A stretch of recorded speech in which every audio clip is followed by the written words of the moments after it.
आइए देखते हैं, बैठचंद मजा आएगा। भाटी जी, भाटी जी, भाटी जी, सुना आपने सुधांशु जी? मैंने भारतीय जनता पार्टी के अघोषित प्रवक्ता श्री ऐश्वर्य कपूर जी और घोषित प्रवक्ता श्री सुधांशु त्रिवेदी जी के। तू समझा? हाँ। नहीं, तू समझा नहीं।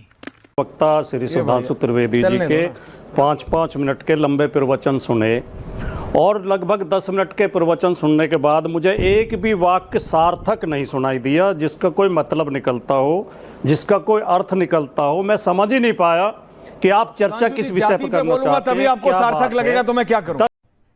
अरे कहना क्या चाहते हो? तभी आपको सार्थक लगेगा तो मैं क्या करूं? 10 मिनट के प्रवचन में आप अब आपके सार्थक के चलने पे मैं जाति पे तो टिप्पणी नहीं करूंगा। नहीं, आप बोलिए, मैं बोलूंगा नहीं। अब आप नहीं, आप बोलिए, मैं बोलूंगा नहीं। अब आपको सार्थक लगे उसके लिए मैं जाति पर टिप्पणी करूं? भाटी जी, ऐसा तो नहीं होगा ना। बोलिए, टाइम इज योर्स। भाटी जी बोलिए। देखिए, आपने सुधांशु त्रिवेदी को 5 मिनट सुना, 3.25 मिनट आप भी बोलिए। 15 सेकंड नहीं सुन पाए। कैसी डिबेट करते हो? अब सुधांशु त्रिवेदी को आपने 5 मिनट पूरे सुना और 5 मिनट में सुधांशु त्रिवेदी ने 42 बार मुसलमान मुसलमान मुसलमान मुसलमान, एक वाक्य में 3 बार मुसलमान मुसलमान मौलाना मुसलमान मौलाना। क्या बात कर रहे हैं? और आपने भी अपने वक्तव्य में मुसलमान मुसलमान मुसलमान मुसलमान, और हम सच कहने की कोशिश कर रहे हैं तो आप हमें सुनने को तैयार नहीं है। आप हमें हर वाक्य पर टोकेंगे, हर 10 सेकंड में टोकेंगे।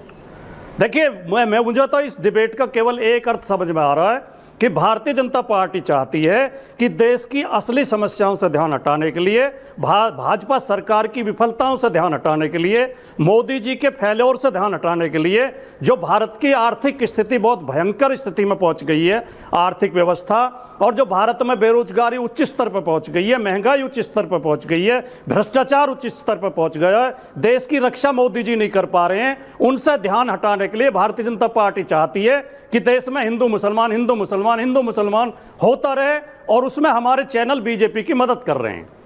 बीजेपी के दफ्तर से व्हाट्सएप आता है कि आज की डिबेट हिंदू मुसलमान पर होनी है, और हमारे एंकर लग जाते हैं तैयारी करने में कि हमें विपक्ष को कहां कोसना है, विपक्ष के ऊपर क्या क्या आरोप लगाने हैं। क्या बात है सर, क्या बात है सर, क्या बात, ये बात है। अरे सर क्या बात है, बात तो सही है।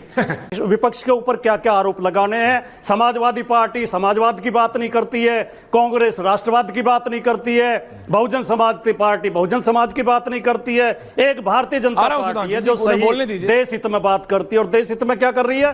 हिंदू मुसलमान के बीच तनाव फैलाने का काम कर रही है। सुधांशु त्रिवेदी जी ने एक भी वाक्य सच नहीं बोला, जो आरोप लगाए विपक्ष के ऊपर, ये मुस्लिम लीग है, कांग्रेस क्या मुसलमान इस देश का नागरिक नहीं है? अगर कोई मुसलमान के पक्ष में बोल भी दे तो क्या ये गुनाह है, ये अपराध है? भारत के 14% आबादी है, क्या 14% आबादी को उपेक्षित छोड़ दें? अगर कोई आबादी 1% भी है, हम सबका फर्ज बनता है कि हम उन्हें भी प्यार दें, सम्मान दें, अधिकार दें, बराबरी दें, सत्ता में हिस्सेदारी दें। भारतीय जनता पार्टी को मुसलमान से नफरत है, ये इनकी अपना विषय है। भाटी जी, लेकिन बाकी देश आगे स्वाद। भाटी जी, लेकिन बाकी देश क्यों नफरत करे? चैनल क्यों नफरत करें? पत्रकार क्यों नफरत करें? विपक्ष क्यों नफरत करे? विपक्ष तो सबकी बात कहेगा, विपक्ष तो देश की समस्या उठाएगा। ऐसा यार आपने चुनाव के समय में पश्चिम बंगाल में कराई, और आपने 27 लाख लोगों को वोट नहीं डालने दिया जिनके नाम वोटर लिस्ट में थे। क्या इस पर आपको शर्म नहीं आती? न्यायेन राज्यम लवणेन भोज्यम